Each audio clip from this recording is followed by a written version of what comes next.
కీర్తనల గ్రంథం 40వ అధ్యాయం 2వ వచనం.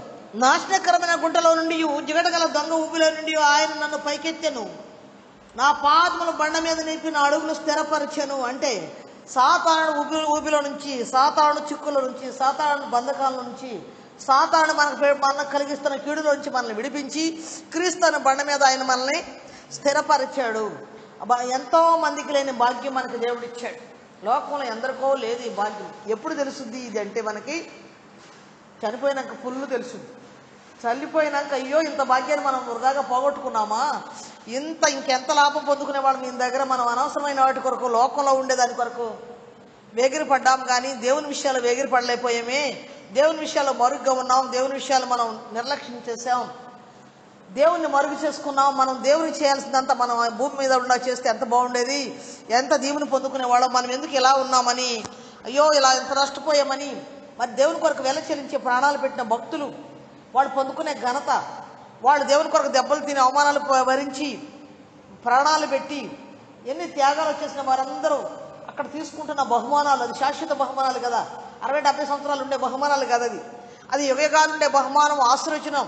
ఆ ఘనత వారు పొందుకునేది చూసి ఇక్కడ మనం ఏమనుకుంటామంటే ఎలాగో 1,00,000 మంది పరలోకం వెళ్తే జాలి అనుకుంటాం. కానీ అక్కడేమనుకుంటామంటే అయ్యో వీళ్ళలాగా మనం ఎందుకు త్యాగాలు చేయలేకపోయాం, వీళ్ళలాగా మనం ఎందుకు ప్రయాసపడలేకపోయాం, వీళ్ళలాగా దేవుని కొరకు ఏదైనా చెల్లించలేక ఎందుకు మనం ఎలా చెల్లించలేకుండా మనం ఉన్నాం ఆ దినాల్లో, అయ్యో అయ్యో అంటాం. అప్పుడు ఉపయోగం ఏమీ ఉండదు. నేను నిన్న ఆలోచిస్తున్నప్పుడు ఎప్పుడు ఆలోచిస్తాను, ఏ విధమైన సరే, ఇంకా చెప్పాలంటే ఏ గడ్డి తినైనా సరే మనుషులు ఏం చేస్తారు, డబ్బులు కూర్చుకుని కూర్చుకుని కూర్చుకుని కూర్చుకుని డబ్బులే డబ్బులే డబ్బులే డబ్బులే. ఎలాగైనా డబ్బులు కావాలి, నేను కాదంటలా. ఆహారం తింటాక డబ్బులు కావాలి, వస్త్రాలు ధరించి లోకల్ స్టేటస్ కనపడాలంటే డబ్బులే కావాలి, మంచిగా బట్టలు వేసుకోవాలన్నా, ఇల్లు ఉండాలన్నా, ఏది కొనుక్కోవాలన్నా డబ్బులు కావాలి. అది నేను కాదని అంటాకి ఎవరో కాదంటా కూడా లేదు, అది అవసరమే. కానీ డబ్బులే ప్రపంచం అయిపోయి డబ్బులు డబ్బులు డబ్బులు అని మానవులు ఆ డబ్బులు వెనకాలే పడుతూ, ఆ డబ్బులు ఇస్తున్న దేవుణ్ణి మర్చిపోయి, ఆ డబ్బులు ఇస్తున్నా, అది ఏ విధంగా ఇస్తున్నా అది జీవం ఇస్తూ నీకు సమస్తం ఇస్తున్న దేవుణ్ణి మర్చిపోయి లోకంలో వాటి కొరకే తిరిగి వాటి కొరకే.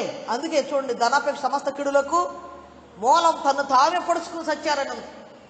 ధనం వచ్చిన చోటే పోట్లాటలు వస్తాయి చూడండి. ధనం లేనప్పుడు అంత పోట్లాటలు ఉండవు. ధనం వచ్చిన చోటే పోట్లాట్లు, గొడవలు, వేదనలు, బాధలు, ఇవన్నీ కూడా ధనం ఎక్కువైపోయేసరికి మానవులకు ఇంకేం కనపడదు. ధనమే దానివైపే తిరిగి అసలుతో పోగొట్టుకుని అక్కడికి వెళ్ళాక అయ్యో అయ్యో అయ్యో అని గుండు కొట్టుకుంటే ఉపయోగం ఏమి ఉండదు.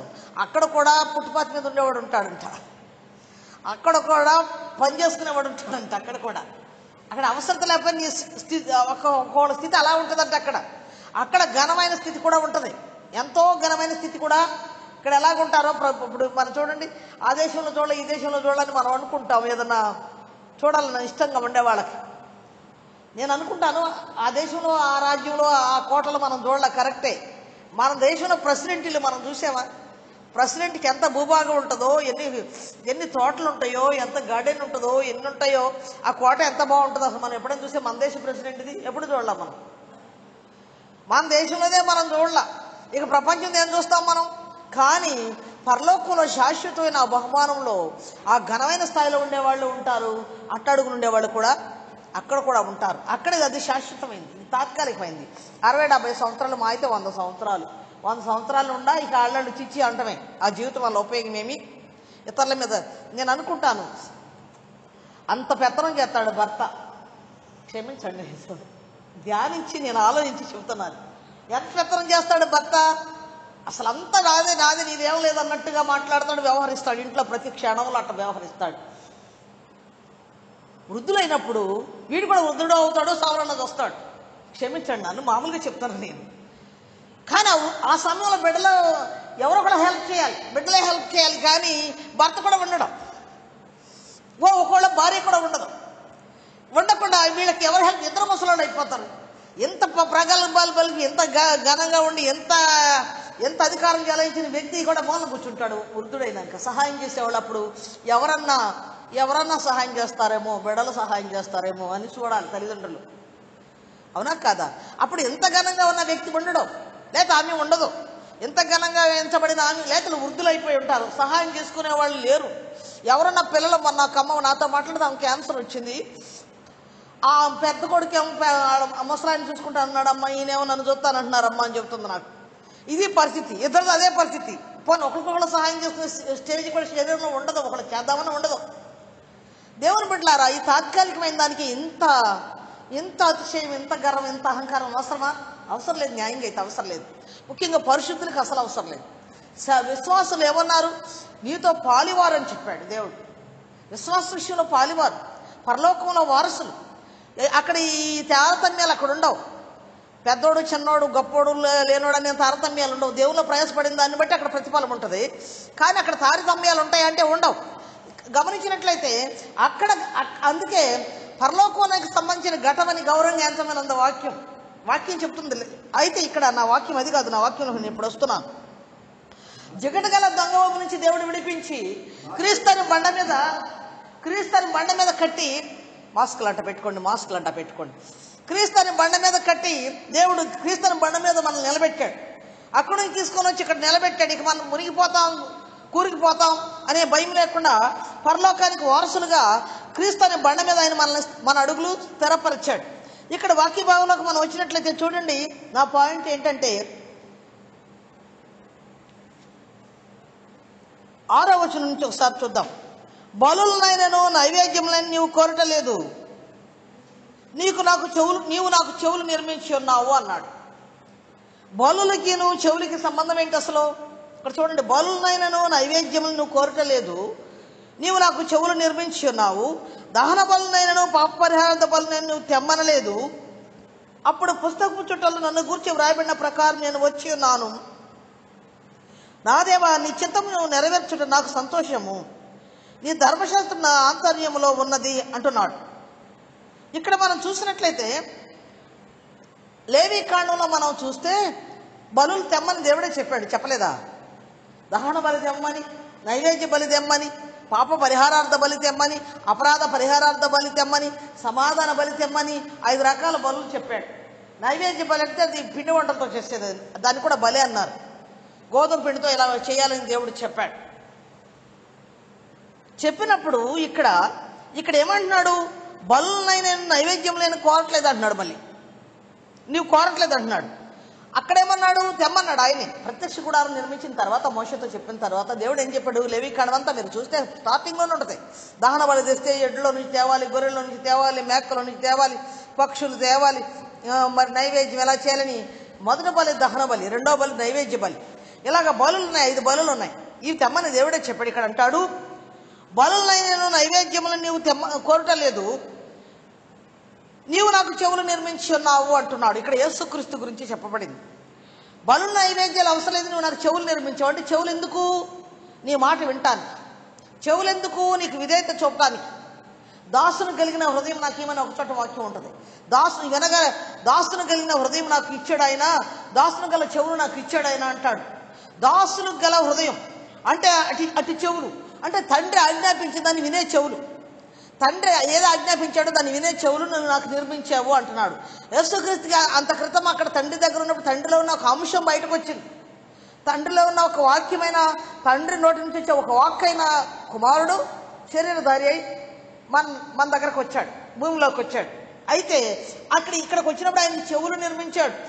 ఇక్కడ చూడండి, చెవులు లేకపోయినా ఆయన వినగలడు, కళ్ళు లేకపోయినా ఆయన చూడగలడు. అంటే అంత మనకు అర్థం అవడం కోసం కళ్ళు, మనకు అర్థం అవడం కోసం చెవులు నిర్మించాడు మనకు. అయితే చెవులు ఇచ్చాడు ఎందుకు అన్నాడు అంటే ఆయన మాట వినటానికంట. తండ్రి ఆజ్ఞాపించిన ఆజ్ఞ నెరవేర్చడానికి ఆయన చెవులు ఇచ్చాడు. తర్వాత మీరు చూస్తే దహన బలనే నేను పాప పరిహారార్థ బలి నేను తెమ్మనలేదు, అప్పుడు పుస్తకం చుట్టూ నన్ను గురించి వ్రాయబడిన ప్రకారం నేను వచ్చి ఉన్నాను. మనకు ఇప్పుడు బైబిల్ మన చేతుల్లోకి ఎవరికాళ్ళు వ్యక్తిగతంగా కొరకు చదివించుకునే స్థితి మనకుంది. ఇప్పుడు ఆ దినాల్లో ఇలాగుండేది కాదు. బైబిల్ వాళ్ళు ఒకలాంటి చెట్టు నుంచి వచ్చే ఆ పేపర్ ద్వారా, చెట్టు బెరడల ద్వారా, లేకపోతే పాపిరస్ అనేది పేపర్ ఉంటుంది, లేకపోతే తోలు చర్మాల మీద రాసి ఉండేది. అప్పుడు పుస్తకం చుట్టూ అంటే చాలా పొడవు ఉండేది. అందుకే ఇటు ఇంతమంది పట్టుకోవాల్సి వచ్చేది. చదవాలంటే, ధర్మశాస్త్రం చదవాలంటే అదంతా విప్పి పట్టుకోవాల్సి వచ్చేది. అటు పక్కనే 2 ముగ్గురు, ఇటు పక్కనే మీరు ఎజ్రాను మీరు చూసినట్టయితే ఎజ్రా గ్రంథంలో చూసినట్లయితే ఆయన చదువుతున్నప్పుడు ఇటు ముగ్గురు ఇటు నలుగురు ఉండి అది పట్టుకుంటారు. ఆయన ఎజ్రా గ్రంథం 7వ అధ్యాయంలో ఉంటుంది. పట్టుకుని ఆయన చదువుతూ ఉంటాడు, వీళ్ళు వివరిస్తూ ఉంటారు. అంటే గ్రంథపు చుట్ట ఇలా చుట్టేసేసి ఉంటుంది అన్నమాట. అది చాలా పెద్దదన్నమాట. మామూలు వాళ్ళు చదువుకునేటప్పుడు లేదు. నిజంగా మనం ఈ సమయంలో పుట్టిన మనం ధన్యులు. మరి ఎంతవరకు బైబిల్ చదువుతున్నాము అనేది ప్రశ్న. మనం అనుకున్నంత ఆయనకు తగినట్టుగా చదవట్లేదని ఖచ్చితంగా చెప్పాలి. బైబిల్ ఇది మన చేతుల్లోకి రావటానికి ట్రాన్స్లేషన్లో కానీ భాషల్లో కానీ మార్పు చెందటానికి ఇదంతా చేయడానికి చాలా ప్రాణాలు పోయినాయి. చాలామందిని చంపేస్తారు. చాలామంది ఒక ఆయన అయితే దేశాన్ని బహిష్కరిస్తే ఆ దేశంలో నుంచి ఇక్కడ పిండో ఏదో వస్తుంటే సరఫరా ఆ దేశానికి ఇజ్రాయెల్ దేశానికి వస్తానికి అందులో బైబిల్ని పెట్టి పంపిస్తాడు. అక్కడ నుంచి బైబిల్ పెట్టి పంపించాడు. తీస్తే బైబిల్లో ఉండే అందులో ఎలాగైనా వాళ్ళకి అర్థమయ్యే భాషలో బైబిల్ ట్రాన్స్లేట్ చేయాలని, అందరూ వాక్యం చదువుకోవాలని వాళ్ళు చాలామంది ప్రాణాలు పెట్టారు. చాలామందిని చంపేశారు. చాలా భయంకరంగా కూడా చంపేశారు. ఈ రోజు బైబిల్ మన చేతుల్లో పెట్టుకుని మనం చదువుకోవటానికి మన ఇంట్లో ఒక్కొక్కరికి చాలా బైబిల్ ఉండి ఈ రోజున ఉంది. కానీ ఇప్పుడు కూడా మనం చూస్తున్నాం కదా, అసలు వాక్యం చెప్పడానికి వీల్లేదని, సువార్త ప్రకటించడానికి లేదు, రోడ్ల మీద తిరగటానికి లేదని ఎన్నో రకాల రూల్స్ వస్తున్నాయి కదా. సాతాను రకరకాల విజృంభిస్తున్నాడు. అయితే దేవుని బిడ్డలారా, ఈరోజు బైబిల్ మన చేతిలో ఉన్న మనం చదువుకోవటానికి ఇక్కడ చూసినట్లయితే ఈయన అంటున్నాడు, పుస్తకపు చుట్టలో నన్ను గురించి వ్రాయబడిన ప్రకారం నేను వచ్చి ఉన్నాను. పుస్తకపు చుట్టలో అంటే అక్కడ ఏమన్నాడు? పుస్తకపు చుట్టలో నా మీద రాయబడిన ప్రకారం అంటే దేవుడు పునరుద్ధరణైనాక మాట అన్నాడు. దీనికి ముందుగా నేను ఇక్కడ ఒకటి చూపిస్తాను. బలునైన నైవేద్యం నువ్వు కోరలేదు, నీవు నాకు చెవులు నిర్మించి ఉన్నావు అన్నాడు కదా. మొదటి సమూయేలు గ్రంథం 15వ అధ్యాయం 22-23 వచనాలు. మొదటి సమూయేలు గ్రంథం 15వ అధ్యాయం 22-23 వచనాలు.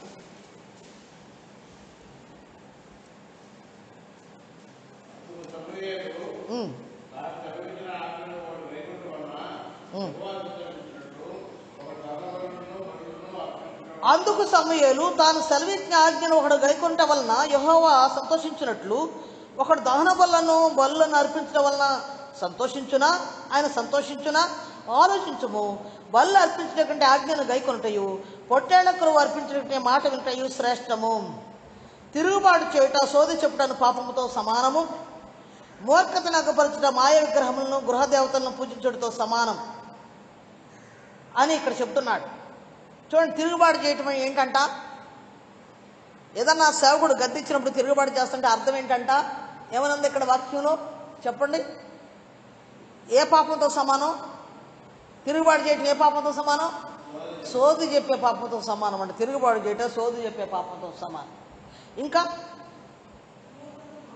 ఏనా చదువురా.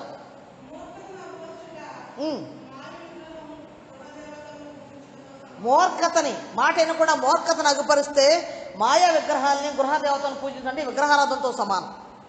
అంటే మాట వినకుండా మూర్ఖత చూపిస్తే మాయా విగ్రహాలతో విగ్రహారాధన చేసినంత పాపం. మాట వినకుండా తిరుగుబాటు చేస్తే సోది చెప్తే ఎంత పాపమో అంత పాపమని ఇక్కడ చెప్తున్నాడు. ఎవరు చెప్తున్నారు ఇది? దేవుని ప్రవక్త అనే సమూయేలు చెప్తున్నాడు. దీర్ఘదర్శి, ప్రవక్త, మహాగణుడు, బహుగణుడు, న్యాయాధిపతి, మరి దేశాన్ని ఈ చివరి నుంచి ఆ చివరి వరకు కూడా శాసించగలిగిన వాడు, ఇశ్రాయేలుకి న్యాయం చేసిన వాడు, ఇశ్రాయేలుకి యాజకత్వం వహించిన వాడు, పాలు విడిచిన బాలుడి నుంచి దేవుని సేవ చేసిన వాడు అయిన సమూయేలు చెప్తున్నాడు ఈ మాట.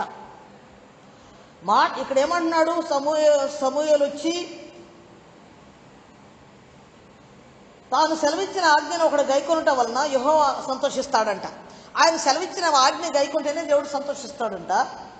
ఒకడు దహన బలు అర్పించుట వలన ఆయన సంతోషించాడంట. మాట వెంటనే శ్రేష్టం అంట. బలు అర్పించడం కంటే ఏది శ్రేష్టం? మనం ఆయన చెప్పిన మాట వినకుండా ఏయో తీసుకొచ్చి దేవునికి చేస్తున్న అదేం ఉపయోగమేమి? అంటే మనకున్న శరీర సంబంధమైన దేవుని సంతోషపెట్టలేము.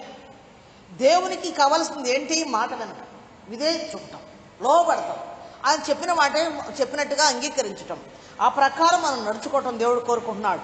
ఇక్కడ బలు అర్పించడం కంటే మాట వినట శ్రేష్టం అంటున్నాడు. దేవుని మాట వినకుండా ఎన్ని బలు అర్పించిన ఉపయోగం ఏమీ లేదు. దాంతో దేవుని మన వైపు తిప్పుకోలేము, మన వైపు ఆకర్షించుకోలేము. దేవుణ్ణి మనం విధేయత చూపినప్పుడే ఆయన మన వైపు తిప్పుకోగలం. ఇక్కడ చూసినట్లయితే నీవు నాకు చెవులు నిర్మించి ఉన్నావు అంటే ఆయన మాట్లాడుతున్నప్పుడు మనం వినే చెవులు, లోబడే చెవులు, విధేయ చూపించే చెవులు, దాసుని కలిగిన హృదయం. యేసుక్రీస్తుకి ఇది అవసరమైనప్పుడు మనకు అవసరమా లేదా? వినే చెవులు యేసుక్రీస్తుకి ఇది అవసరమైతే, తండ్రి ఆజ్ఞాపించిన ప్రకారం వింటాం ఆయనకి ఇష్టమైతే, మరి మనకి ఇష్టం అవ్వాలా లేదా? ఇష్టమే అవ్వాలి కదా, మనకు కూడా ఇష్టం అవ్వాలి కదా. యేసుక్రీస్తుకే ఇష్టమైనప్పుడు మనకు కూడా ఇష్టం అవ్వాలి కదా. అవునా? అర్థమవుతున్న వాక్యం? హల్లెలూయా. ఇక్కడ చూసినట్లయితే నీవు నాకు చెవులు నిర్మించి ఉన్నావు, దహన బలులైనను పాపరిహార్థ బలులైనను తెమ్మనలేదు. అప్పుడు పుస్తకం చుట్టూ నన్ను గూర్చిన వ్రాయబడిన ప్రకారం నేను వచ్చి ఉన్నాను. దేవా, నీ చిత్తం నెరవేర్చడం నాకు సంతోషం. ఏంటి తండ్రి చిత్తం నెరవేర్చడం? ఈయన సంతోషం ఏంటి? ఏంటి తండ్రి చిత్తం? తండ్రి చిత్తం ఏంటి? కుమారుడు బలవటం. తండ్రి చిత్తం ఏంటి? కుమారుడు పరలోకం నుంచి దిగిరాటం, మనిషి శరీరం ధరించటం, మానవుడుగా జీవించటం. అసలు ఆయన ఎన్నుకున్న విధానం చూడండి. సిలువ మరణం తప్ప ఇంకేదైనా ఆయన ఎన్నుకుంటే ఎంత బాగుండేది అనిపిస్తుంది నాకు. ఎంత భయంకరం! ఎప్పుడైనా సరే దేవుని మీద మనకి బాధలు కలిగినప్పుడు, శ్రమలు కలిగినప్పుడు, మనం తట్టుకోలేని బాధలు మన ముందు వెంటాడుతున్నప్పుడు విశ్వాస యాత్రలో మనకు అనిపిస్తుంది కదా, శంకించే పరిస్థితి వస్తుంది. ఏంటి ప్రభా ఇది అనిపిస్తుంది. దేవుడు ఉన్నాడని తెలుసు. అప్పుడు అనిపిస్తుంది, నా మటుకు నా అనుభవంలో నాకు అనిపిస్తుంది, ఆయన చేసిన త్యాగం కంటే ఎవరు చేస్తారు? ఆ సెలువులో వేలాడతాం, ఆ మేకులు కొట్టించుకోవటం, చిన్ని ముళ్ళిరితిని గజగజలాడిపోతాం మనం. నా గార్డెన్లో నాకు అప్పుడప్పుడు ఆ ముళ్ళు ఉంటాయి కదా, ఏ ముళ్ళు? గులాబీ ముళ్ళు. ఆ ముళ్ళు నాకు గుచ్చుకుంటూ ఉంటాయి. దానికే నాకు చాలా తీపి పుట్టినట్టు చాలా బాధపడతా ఉంటా. మరి ఎంత భయంకరమైన మళ్ళీ కిరీటం తలకేసి మొత్తింది దేవునికి. మరి ఆయన నీ కొరకు నా కొరకు ఎన్ని చేశాడు? ఆయన ప్రేమను శంకిస్తాకి ఎక్కడన్నా అవకాశం ఉందా అసలు? అంత భయంకరమైన పరిస్థితి ఎదుర్కొంటూ మనల్ని ప్రేమించాడు. ఆ ప్రేమలకు మనల్ని పిలిచాడు. అది గొప్ప విషయం. లోకంలో ఎందరో ఉన్నారు, అందరిని వదిలేసి నిన్ను నన్ను పిలిచాడు. ఎంత చేశాడు నీ కొరకు నా కొరకు? ఆయన ఎంత చేశాడు? ప్రాణం పెట్టాడు, కొరడా దెబ్బలు తిన్నాడు, గుద్దారు, ఉమ్ము వేశారు మొక్క మీద, జుట్టు పెరికారు, గడ్డ పెంటుకులు పెరికారు, అపహాస్యం చేశారు. ఒక సామాన్యమైన సైనికులు దేవాది దేవుడిని, సృష్టికర్తని ఎంత అవమానపరచాలి అంత అవమాన. ఆయన వస్త్రాలు తీసేసి వాళ్ళ ఇష్టం వచ్చిన వస్త్రాలు ఎత్తారు, మళ్ళీ తీసేస్తున్నారు. వాళ్ళ ఇష్టమే, ఈయన ఇష్టమేమీ లేదు. అక్కడ వస్త్రాలు తీసేటకు వేయటకు కూడా ఆయన ఇష్టమేమి లేదు. అంటే సిగ్గుని, అవమానాన్ని ఆయన పొందాడు. రోడ్ల మీద బహిరంగ కొట్టుకుండా తీసుకెళ్తున్నాయి. అది ఏమన్నా ఘనత చెప్పండి? సింహాసనం మీద కూర్చోవటం అది. రోడ్డు మీద ఆయన వస్త్రాలు తీసేసి మొయిలైన కాడిని ఆయన మీద మోపి కొట్టుకుండా తీసుకెళ్తాం. అది ఏమన్నా ఘనత కాదు కదా, అవమానమే కదా. ఆ విధంగా తీసుకెళ్లారు. అంతేకాదు, ఆయన కొరడాలతో ఈ పంత చీరేటట్టు కొరడా ఇట్ట పెట్టి కొడితే దాని చివరిని శిశ పెంకుంటుందంటండి.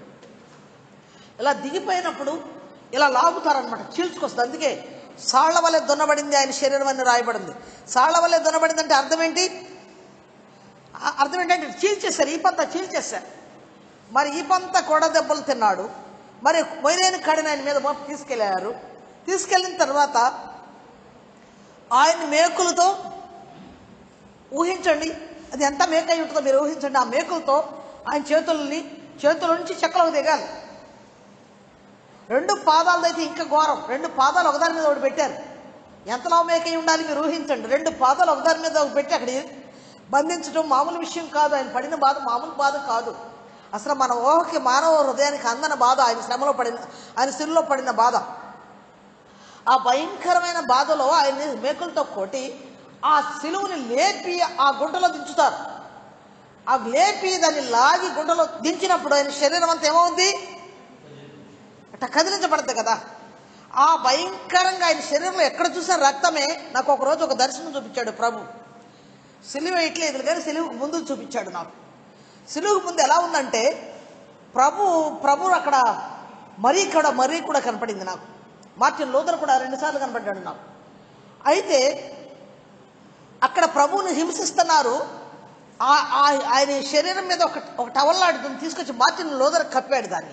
అంటే ఆ శ్రమలో ఈయనకి భాగం అయ్యి ఉంటుందేమో మరి. ఆ కల్లో ఎలా కూర్చుని ఉండిపోయింది మరి ఒక చోట. ఒక్కొక్క లాటి ఇళ్ళు ఇవి అడు కూర్చుని ఉండిపోయింది మరి. నేను దగ్గరగా చూస్తున్నాను. ఆ టవల్ తీసుకొచ్చి ఆ మార్టిన్ లూథర్ కప్పాడు. ఆయన్ని షర్ట్ తీసేసారు. అలాగా భయంకర సిచ్యువేషన్ ఒకసారి చూపించాడు దేవుడు నాతో. సిలువలో ఆ విధంగా చేసి ఆయన్ని అన్ని దెబ్బలు కొట్టి ముఖం మీద ఉమ్మేసి గుద్ది చేతులు రేళ్ళు పొలలో పెట్టి నువ్వు రాజు కదా రాజదండం అని చెప్పి ఆయన మోకరించి యూదుల రాజానికి క్షమ్మని చెప్పి ఆయన అవమానపరిచారు. భయంకరమైన అవమానాన్ని ఆయన పరిచారు. అలా భయంకరమైన అవమానమే కాకుండా, నిందలే కాకుండా, బాధలే కాకుండా, సిలువే అని కేకలు పెట్టినవి కాకుండా ఆయన తీసుకెళ్ళి ఎక్కడ వేలాడదీశారు? సిలువలో వేలాడదీశారు. నీ కొరకు అన్ని చేశాడు ఆయన. మరణించి తిరిగి లేచాడు, కరెక్టే. పునరుద్ధరణే లేచాడు, కరెక్టే. నీ కొరకు నా కొరకు అన్నీ చేసి ఆ పాప శ్రమంతా ఆయన అనుభవించి, ఆ పాపం వల్ల వచ్చిన అవమానం అంతా ఆయన అక్కడ భరించి, ఆ సిగ్గు నిందంతా అక్కడ భరించాడు. నీకు నాకు రావాల్సిన ఆ సిగ్గు, ఆ నింద, అవమానం మన జన్మతః పాపం, జన్మలో పాపం, కర్మలో పాపం. అంటే ఆదాము కవ్వకి పుట్టినందుకు పాపం, తర్వాత మన క్రియల ద్వారా చేసిన పాపం, ఈ రెండు పాపాలకి కూడా ఆయన అంత భయంకరమైన శ్రమను అనుభవిస్తే, ఆ శ్రమ ద్వారా అన్నీ ఆయన నీ కొరకు ప్రాణమే ఇచ్చేస్తాడు. రక్తం అంతా శరీరంలో నుంచి తలలో ముళ్ళకిరీటం పెట్టి మొత్తారు కదా, దాని మీద కూడా కొట్టారు కర్రబెట్టి. ఆ రక్తం అంతా తలలో రక్తం అంతా కారింది, చేతుల్లో రక్తం అంతా కారింది, ఈ మీద రక్తం అంతా కారింది, అంటే అన్ని గాయాల నుంచి రక్తం కారింది. అసలు ఆ రాత్రి గెచ్చిమైన తోటలోనే ఆయన రక్తం చెమట బిందువులుగా ఆయన టెన్షన్ పడుతున్నప్పుడు వచ్చేసింది బయటకు. అంటే రేపు ఏం జరిగిపోతుందో ఆయన తెలుసు కాబట్టి. నేను ఇదివరకు మీకు చెప్తూ ఉంటాను, ఇదివరకు అనుకునేదాన్ని, అయ్యో ఇడు చచ్చిపోతాడని తెలిస్తే నేను ముందే ఆలోచన చెప్పేదాన్ని కదా, పలానప్పుడు ఇటు చచ్చిపోతాడని చెప్పేదాన్ని కదా ముందే అనుకునేదాన్ని. కానీ అది ముందు తెలియటం ఎంత బాధో ఇప్పుడు నేను గ్రహిస్తున్నాను. ముందు తెలియకూడదు అస్సలండి. మనకు తెలియకుండా ఉంటేనే ఒకసారి చచ్చిపోతాం, తెలిస్తే రోజు చచ్చిపోతాం మనం. భయం ఎత్తి ముందే చచ్చిపోతాం మనం, తెలియకూడదండి. అయితే అన్ని బాధలకు ఆయన, అన్ని శ్రమలు మన కొరకు పడ్డాడు, అన్ని అవమానాలకు పొందాడు. దానిలో నీకు నాకు పాలి భగస్తులు చేశాడు. అంతేనా? మనల్ని జ్ఞాపకం చేసుకుని ఆ రక్షణ మనకిచ్చాడు. అంత భయంకరంగా ఆయన శ్రమ పడుతూ ఆ రక్షణ భాగ్యాన్ని ఎవరికి ఇచ్చాడు? సిస్టర్ ఆటో ఎవరికిచ్చాడు ఆ రక్షణ భాగ్యాన్ని? నీకు నాకు ఇచ్చాడు. ఆ రక్షణ భాగ్యాన్ని మనకి ఇచ్చాడు. రక్షణలో ఇప్పుడు మనం ఏం చేస్తున్నాం? రక్షణీ ప్రభు, రక్షణీ ప్రభు, రక్షణీ ప్రభు, మారు మనసి ప్రభు, న్యాయమే, అక్కడ వరకు న్యాయమే. మారు మనసి ప్రభు, రక్షణీ ప్రభు, పరిశుద్ధపరచు ప్రభు, నీ రాజ్యానికి వారసులు చేయ ప్రభు, నీ జీవ గ్రంథంలో నా పేరు లెక్కించు ప్రభు, ఇది న్యాయమే. తర్వాత చదువులో సహాయం చేయ ప్రభు, చదువులో సహాయం అన్ని ఫస్ట్లే రాని ప్రభు, సెకండ్ అసలు వస్తాకి లేదు ప్రభు. తర్వాత పెళ్ళిళ్ళు చేయ ప్రభు, పెళ్ళిళ్ళు చేయ ప్రభు, పిల్లలు ఇవ్వు ప్రభు, పిల్లలు ఈ ప్రభు, ఉద్యోగాలు ఈ ప్రభు, ఉద్యోగాలు ఈ ప్రభు, ఇల్లు ఈ ప్రభు, ఇల్లు ఈ ప్రభు, బట్టలు ఈ ప్రభు, బట్టలు ఈ ప్రభు, అది ప్రభు, ఇది ప్రభు, వ్యాపారం ఈ ప్రభు. అయినా మనకు తృప్తి ఉంటుందా? అయినా మనకు తృప్తి ఉంటుందా? ఇవన్నీ ఇచ్చాడు అనుకో, ఇంకేమైనా తృప్తి ఉంటుందా? ఎప్పుడు ఈ ప్రభువా, ఈ ప్రభువా, ఈ ప్రభువే. మనం సామెతలో ఒక మాట ఉంది, జలగ కంట ఇమ్ము ఇమ్మని ఇద్దరు కుమార్తెలు ఉన్నారంట. జలగది, దాని అదేంటిది? జలగ. దాని పిల్లలు ఏంటి? ఇవ్వు ఇవ్వు అంటారంట వాళ్ళ అమ్మని. ఇవ్వు ఇవ్వు. జలగ ఏం చేస్తుంది? మీలో చాలా మందికి జలగ తెలుసా? ఎంతమందికి జలగ తెలుసు? జలగ ఏం చేస్తుంది? సిటీలో వాళ్ళకి తెలుసు కానీ పల్లెటూరు వాళ్ళకి తెలుసు. జలగ ఏం చేస్తుంది? పట్టుకుంటుంది. ఈ ప్రక్కన మనం వదిలించుకుంటే ఈ ప్రక్కన పట్టుకుంటుంది, రక్తం పీల్చేసుకుంటుంది మనిషిలో కదా. అంటే ఇమ్ము ఇమ్ము ఇమ్ము, ఇవ్వు ఇవ్వు ఇవ్వు అనేది జలగ కదా. జలగ ఇద్దరు కుమార్తెలు ఉన్నారంట, వాళ్ళు ఇద్దరు కూడా ఇవ్వు. వాటి పేరేంటి? ఆ కుమార్తెల పేరేంటి? ఇమ్ము ఇమ్ము. ఇవ్వు ఇవ్వు ఇవ్వు ఇవ్వే కానీ ఇన్ని ఇచ్చిన దేవుని కొరకు నువ్వేమిస్తున్నావు, ఆయన గురించి ఏం చేస్తున్నావు, ఆ ఆలోచన ఎప్పుడన్నా మనకు వచ్చిందా? ఆయన కొరకు నేనేం చేశాను? ఇక్కడ చూడండి ఏమంటున్నాడు, నీవు నాకు చెవులు నిర్మించున్నావు, దేవా నీ చిత్తం నెరవేర్చడం నాకు సంతోషము, నీ ధర్మశాస్త్రం నా ఆంతర్యంలో ఉన్నది. అంటే ఆయన వాక్యం ఆయన హృదయంలో ఉందంట. నా పెదవులు మూసి కొనక, 41 కీర్తన 9వ వచనం, నా పెదవులు మూసి కొనక మహాసమాజములో నీతి సువార్త నేను ప్రకటించున్నానని నేనంటిని. మహాసమాజంలో ఏ సువార్తను ప్రకటించాడంట? నీతి సువార్త. పెదవులు మూసి కొనక రక్షణ పొందిన ప్రతి బిడ్డ ఏం చేయాలి? పెదవులు మూసి కొనక ఆయన రక్షణ సువార్తను ప్రకటించాలి.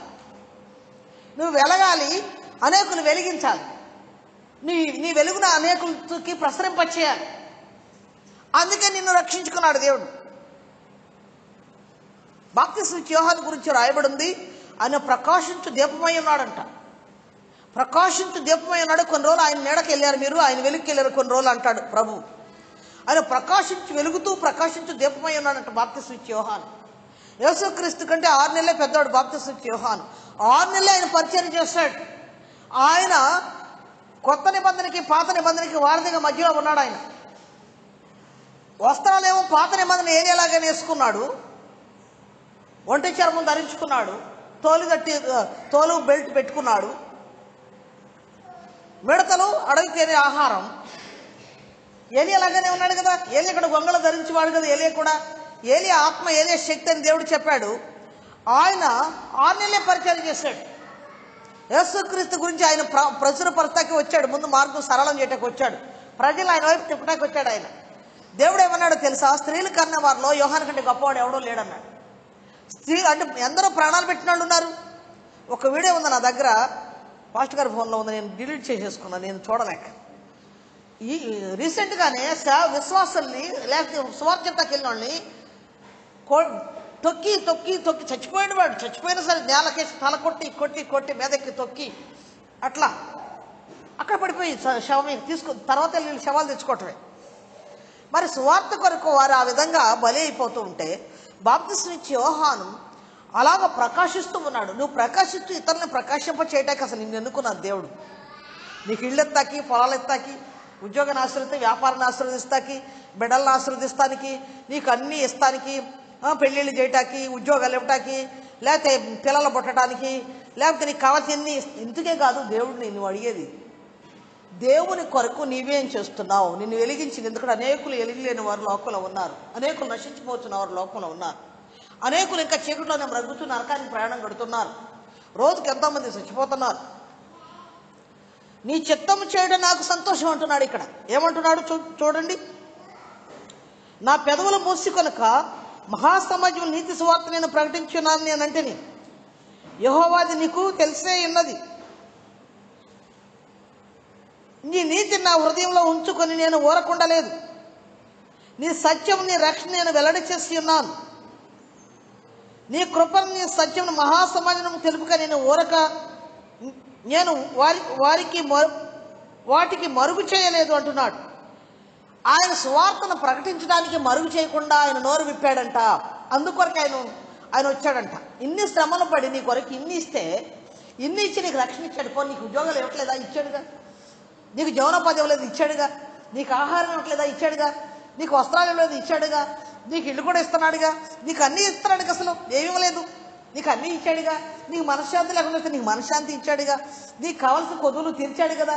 నువ్వు ఇంకేమో ఇంకా ఇవ్వు ఇంకా ఇవ్వు ఇంకా ఇవ్వు అంటున్నావు, కానీ ఆయన కొరకు నీ నోరేమన్నా తెరుస్తున్నావా? ఆయన కొరకు నీ పెదవులు ఏమైనా విప్పుతున్నావా? ఆయన వెలుగు నువ్వు వెలుగుతూ ఇతరులను ప్రసరింపచేస్తా. అందుకే ఎవడో దీపం వెలిగించి మంచం కింద పెట్టడం అన్నాడు. దీపం వెలిగించి ఇంట్లో వారికి వెలిగిస్తానికి దీపస్తంభం మీద పెడతారన్నాడు. వెలిగించబడని నీవు ఇతరులను వెలిగిస్తున్నావా? వెలిగించే అసలు ఆశ నీకుందా? ఆ నోరు నీకుందా? ఇతరులకు సువార్త ప్రకటించే నోరు నీకుందా? నువ్వు పొందుకున్నావు, కానీ ఇతరులు పొందుకోని వారికి చాలా కోకొల్లగా ఉన్నారు లోకంలో. ఆ నోరు నీకుందా? అది నువ్వు చేస్తున్నావా?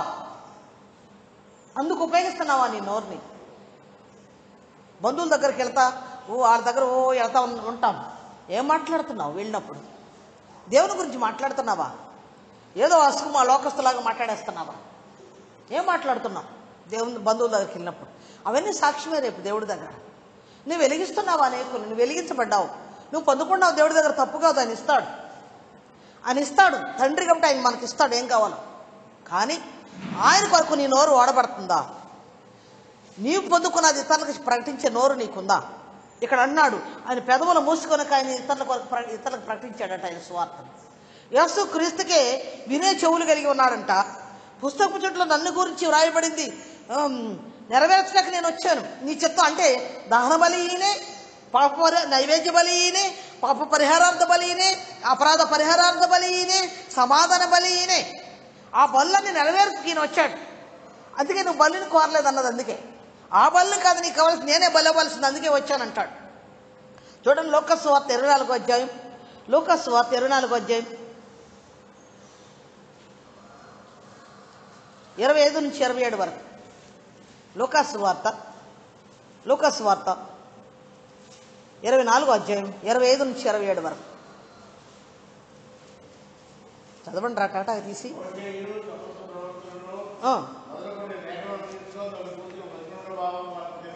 వారికి తెలిపెను,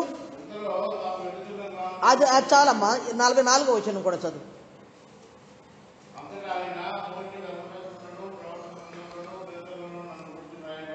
అందరూ చదవండి. అది లూకాసు వార్త 24:44 వచ్చిన అందరూ చదవండి.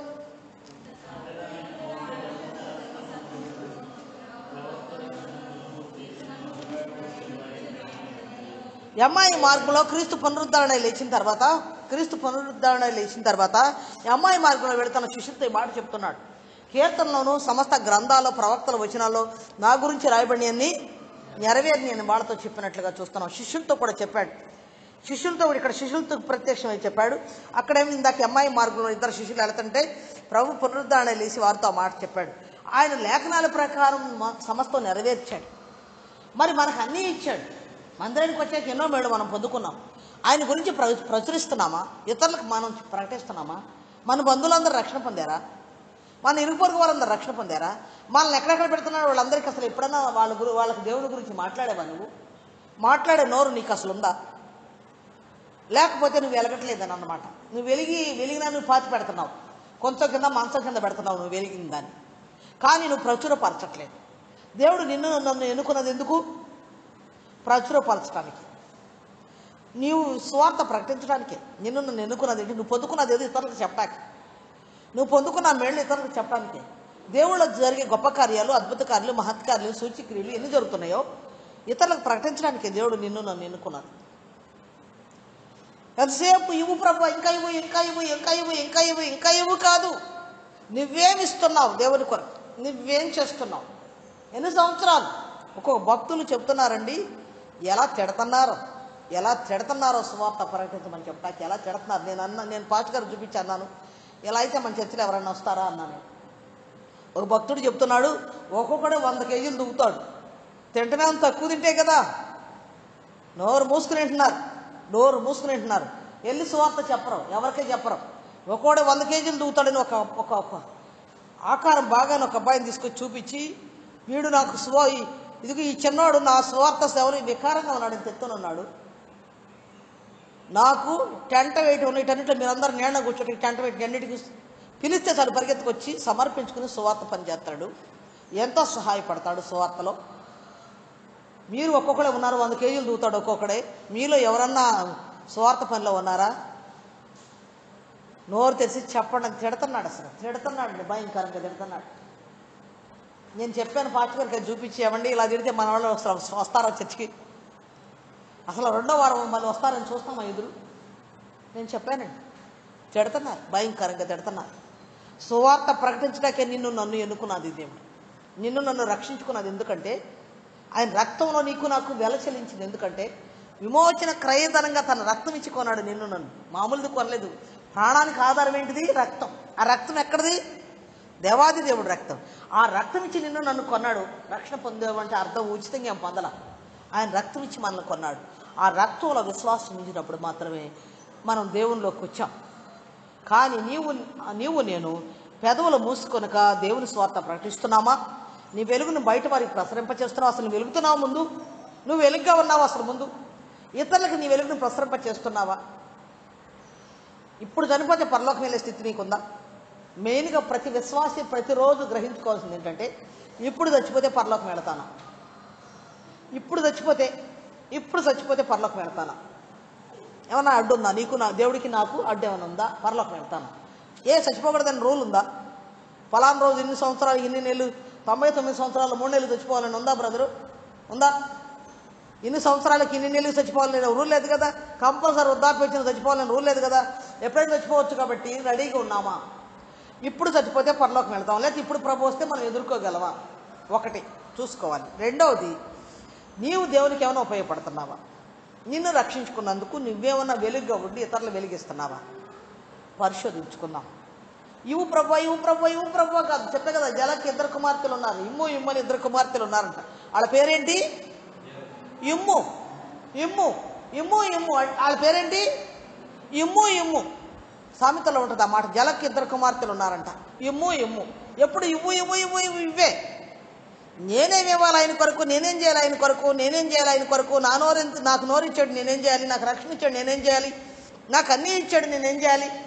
ఎంతమంది లైఫ్లు భయంకరంగా లేవండి. దేవుడు మన అంత ఘనంగా పెట్టినప్పుడు మన లైఫ్ ఎలా ఉంది దేవుని ఎదుట? మనం ఇతరుల కొరకు పెదవి విప్పుతున్నామా? స్వార్థ ప్రకటిస్తున్నామా? ఇతరుల దేవుని వైపు ఆకర్షించే బుద్ధి మనలో అసలు ఉందా? ఆ ఆలోచన మనకు, ఆ భారం మనలో ఉందా? అడగాలి. నాకెట్ట కుదురుద్ది, నాకెట్ట సాధ్యం అనుకోకూడదు. ప్రభువా నాకు కొన్ని ఆత్మలు అప్పగించు అని కన్నీటితో మొరపెట్టాలి. నాకు కొన్ని ఆత్మలు అప్పగించు. నేను కొన్ని ఆత్మలు నేను అనుకుంటా నా జీవితం వల్ల ఏంటికి ఉపయోగం? చనిపోతేనే మంచిది కదా, వేస్టే కదా, ఏముంది ఈ లైఫ్? తింటాం, తాగటం, ఉంటాం, ఎందుకు ఈ లైఫ్ వేస్ట్ ప్రభువా, ఈ లైఫ్ వేస్ట్ ప్రభువా అని నేను అంటూ ఉంటా ఏసైతో. కానీ నేను ఒకటే చెప్తాను, ఒక్కటే నా కాస్ట్ ప్రభు. రాత్రి శిరోమణి కూడా నాతో మాట్లాడుతుంటుంది, అక్క మనం ఎండడుగుతున్నామా, బంగారం అడుగుతున్నామా, వస్త్రాలు అడుగుతున్నామా, ఏమడుగుతున్నాం దేవుడిని? మనం ఆత్మలే కదా, రోషం కలిగి ప్రార్థన చేద్దాం అక్క, ఎందుకు ఇవ్వడు?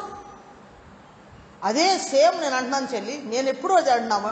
వెండి అడుగుతున్నానా, పొలాలు అడుగుతున్నానా, ఇళ్ళు అడుగుతున్నానా? వెండి బంగారాలు ఈ ప్రభు అని అడుగుతాను. నేనేమడుగుతున్నాను ప్రభు?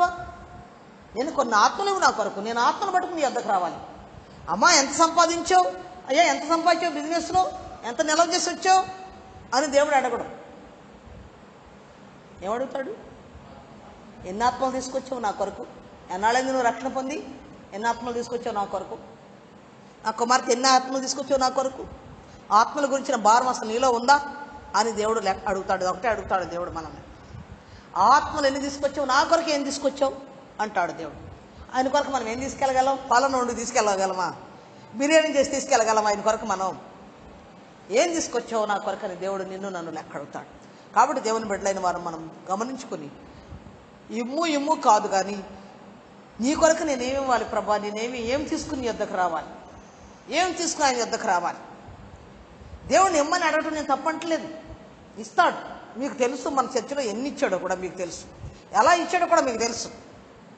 మొదట నీ స్థితి ఏంటో నీకు తెలుసు, తర్వాత నీ స్థితిని ఎలా మార్చాడో కూడా సంఘానికి వచ్చినాక మీకు తెలుసు. ప్రతి ఒక్కరూ చాలా సాక్ష్యాలు చెప్పగలరు చర్చలో. కానీ నువ్వేం చేసావు దేవుని కొరకు? నీ పెదవులు తెరుస్తున్నావా స్వార్థ నిమిత్తం? అనేకులు దేవుని యొద్దకు నడిపిస్తున్నావా? సంఘం కొరకు నడిపిస్తున్నావా? సంఘంలోకి నడిపిస్తున్నావా? ఆ అనుభవం నీకుందా?